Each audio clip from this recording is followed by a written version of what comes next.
Microsoft. Princeton থেকে পাশ করলে তো তোমার এই ধরনের কোম্পানিতে অ্যাপ্লাই করার কথা, তাই না? Do you believe that you can manage a job there with that certificate only? Certificate is nothing but a piece of paper. সবসময় চিন্তা করবা তোমার ব্যাগের মধ্যে একটা 4 out of 4 সার্টিফিকেট আছে, then you start thinking how to get a job. Skill matters, তাই না?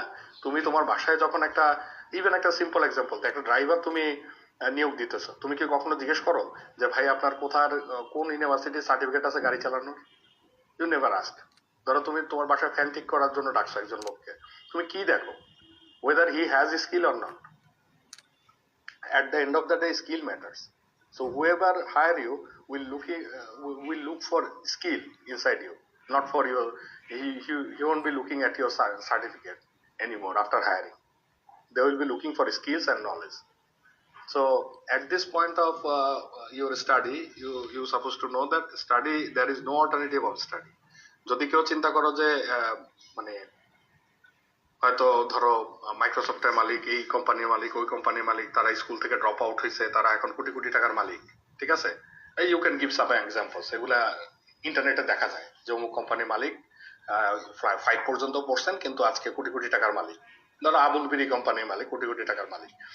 তো উনি হয়তো অনেক দূর পড়েন নাই, কিন্তু আমি তোমাকে এরকম, তুমি তো একটা এক্সাম্পল দিলে, আমি তোমাকে মিলিয়নস অফ এক্সাম্পল দিব যারা স্কুলে পড়ালেখা করে নাই, রাস্তায় এখন ময়লা তোকাচ্ছে, রাস্তায় পুরি ভাসতেছে, রাস্তায় রিক্সা চালাচ্ছে।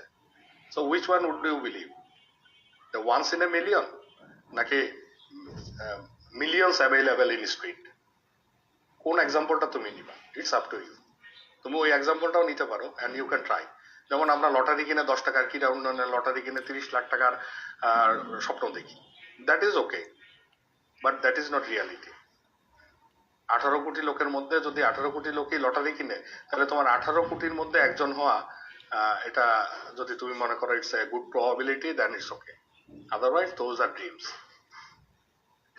কিন্তু তুমি আমাকে খুব কম এক্সাম্পল দেখাতে পারবা ইঞ্জিনিয়ারিং, ভালো ইঞ্জিনিয়ারিং পাস করছে but still he is not doing anything, এরকম পাবা হয়তো maximum 10%, but 90% are successful and they are having a good life, good family life, good like work-life balance, and they are enjoying their life.